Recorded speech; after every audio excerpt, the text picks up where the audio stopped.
Did you see that Jody pled guilty today?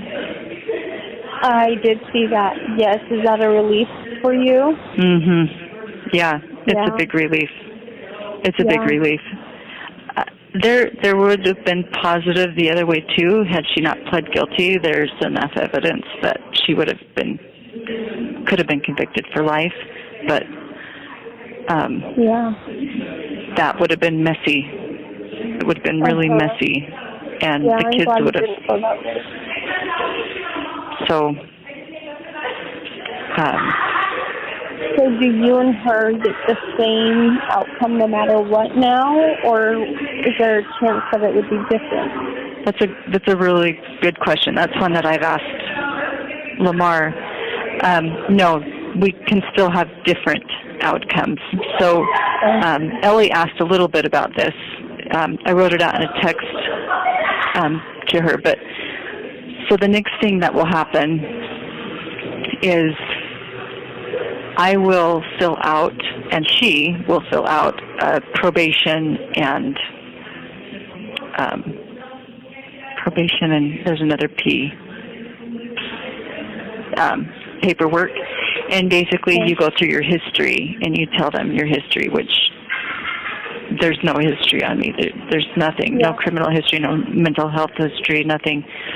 And I'm also hiring a professional to do a mental health evaluation, just to say she's good, like there's no mental health problems at all. And then that will go to my probationary board. Jody, she can lie on her paperwork, and she probably will. I don't think she's going to give them her history. But I think in the interview it's going to be apparent that she's mentally ill. And so that will affect how long someone, because they're looking, how repentant are you? How much responsibility are you taking? How are you aware that what you've done is wrong? And she's not. The only reason she pled is because she didn't want to do life.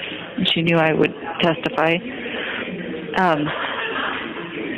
The other thing is, on my plea deal, when I come up for probation, the prosecuting attorney can, often, if they think that you're a danger to society, will talk to the probationary board or write them a letter saying, I think she needs to stay where she is. He's going to stay neutral and not write any letter when my probation comes up, which is a really big deal.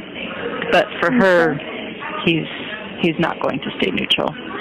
So we can come up to probation, and I can get off on probation, and she may not. So what does probation look like? Like, what does that all entail? It can look like several different things, I think.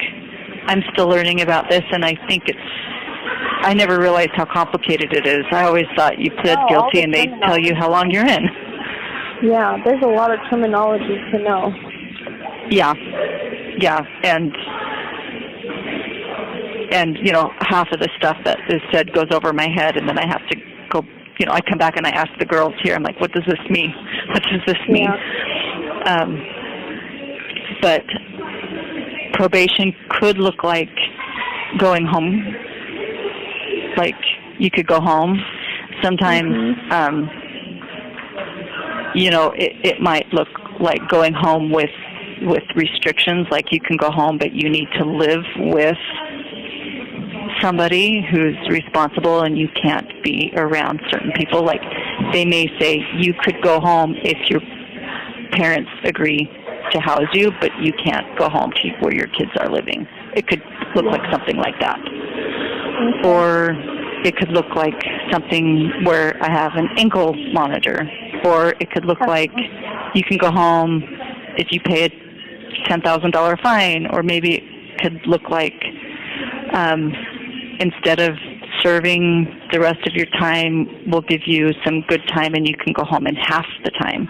Or so I think that probation, getting off on probation, I think looks like there's several different ways that could happen. Oh, I see. That's good to know. Yeah. And is that usually after you've already served some time then? Say that one more time. That's after you have served some time? Yeah. Yeah. And I don't know what that is going to be. I don't know if it's...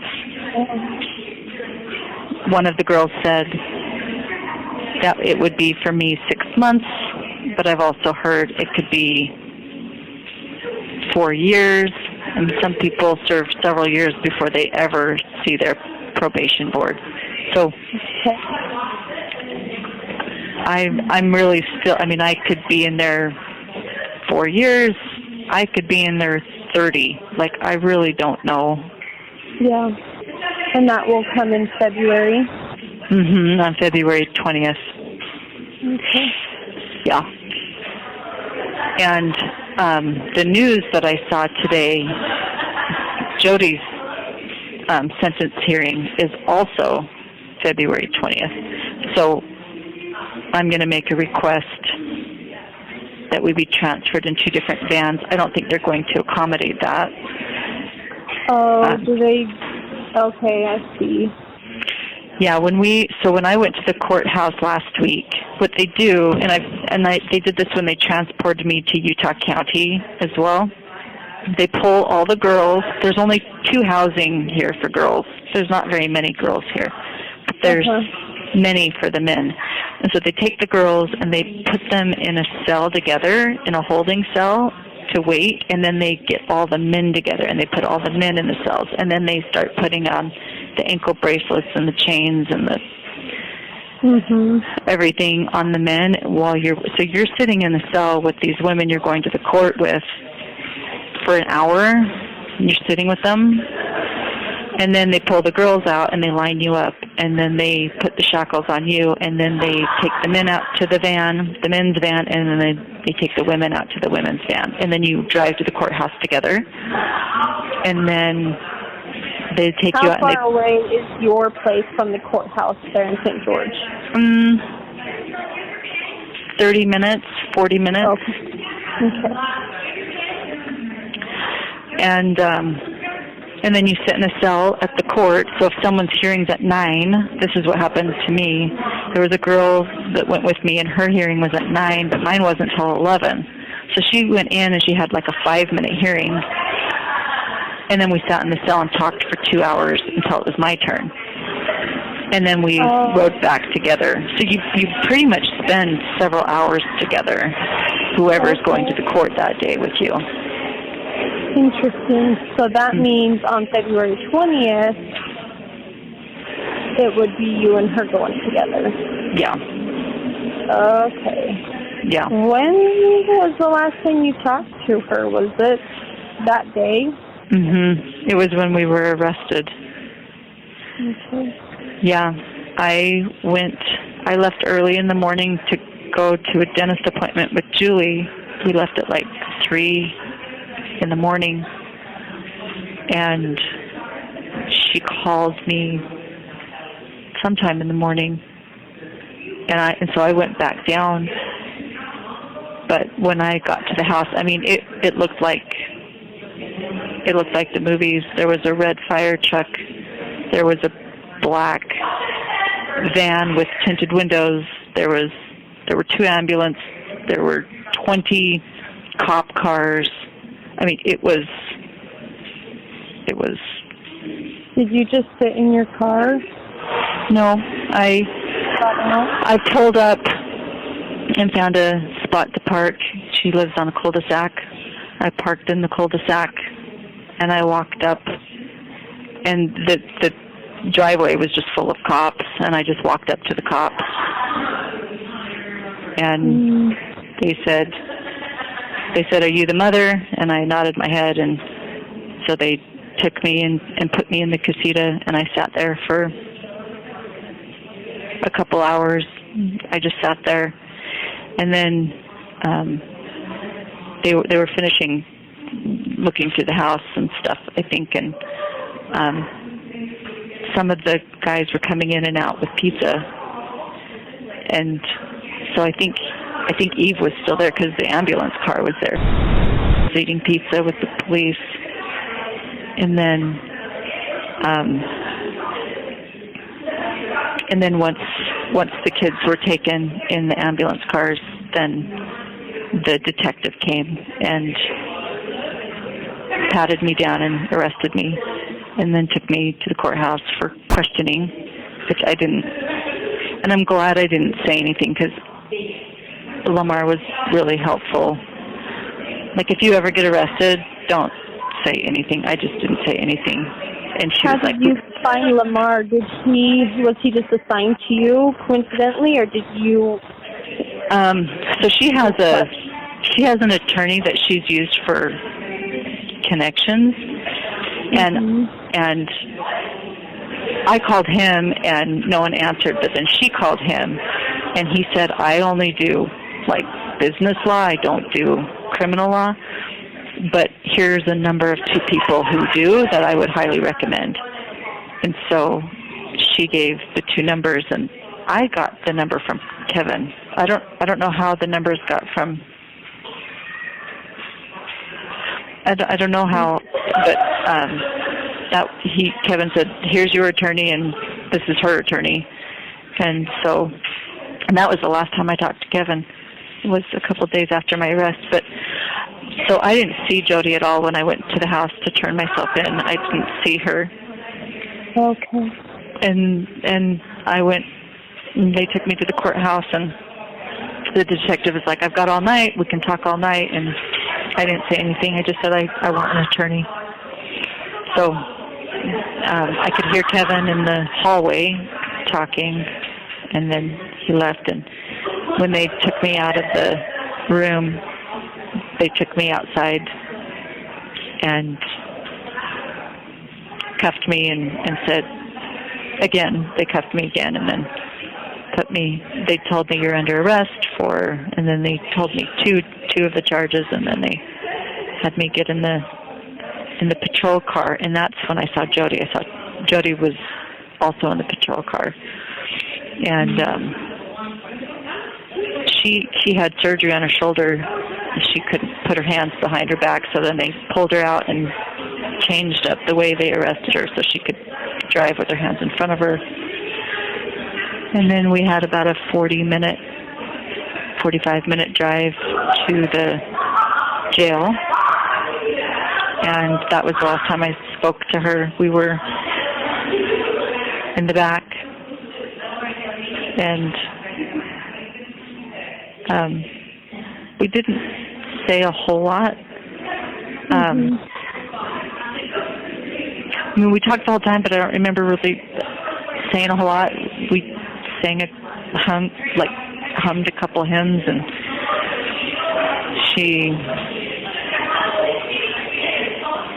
was still justifying the whole time. She's like, don't worry, we'll have our day in court. And then when we were booked in, they put us in separate cells, and we've been in separate cells ever since. So. Okay. Do you hate talking about that kind of stuff? Does it trigger anything, or is it just? No, I don't. I think it's fun? No, I don't mind talking about it. It's maybe good for me to talk about it. I don't know if you like talking about it. I was just wondering if it triggered anything. But if you're doing okay mentally, and then that's okay. Yeah. Okay. Yeah, it's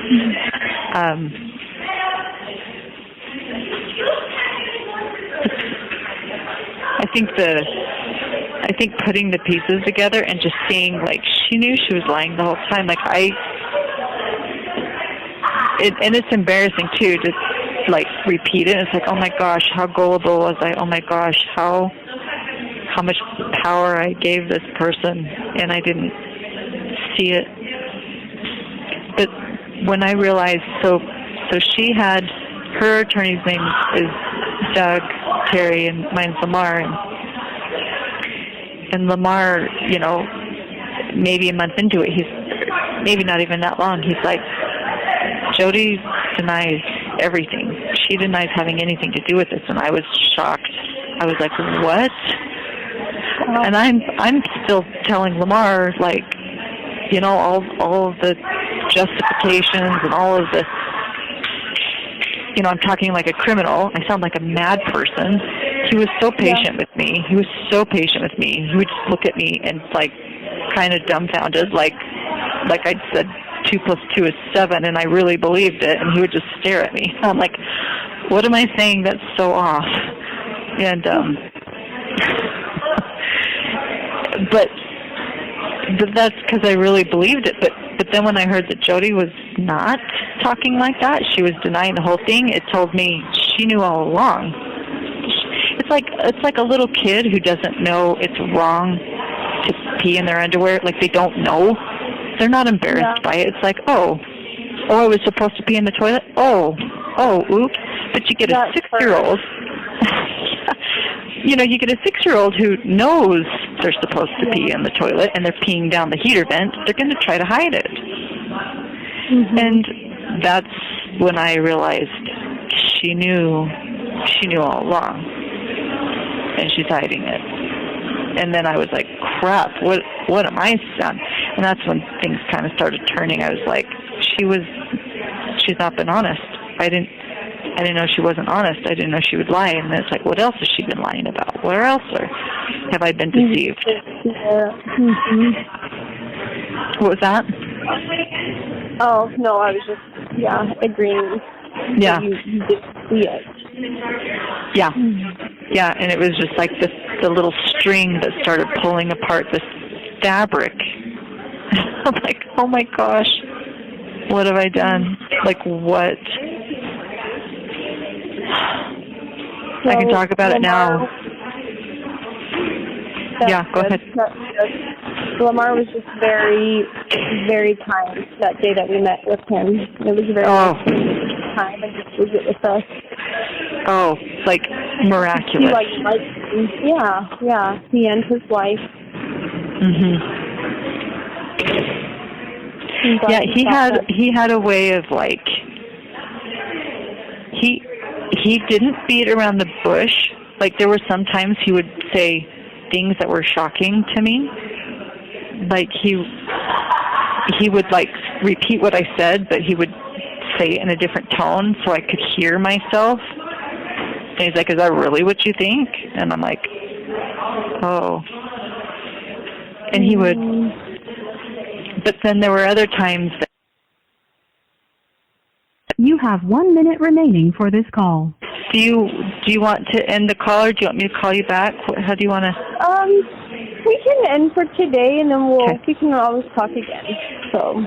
Yeah. I'm just really glad that he's there to kind of help you through it. And yeah. Well, that first night I was in the jail, I just felt really strongly like, I'm sending you help. Help is coming. Yeah. And I just felt like that was Lamar, and he's been very, very helpful. I'm grateful for him. Well, that's what we've all been praying for this whole time. So I'm glad that even it's a different kind of help, but I'm glad it's finally here. Me too. I'll take it. Like, I hate this, but I'm taking it. Of course. Yeah. It was good to talk to you. You have exceeded the allowable time for this call. Goodbye.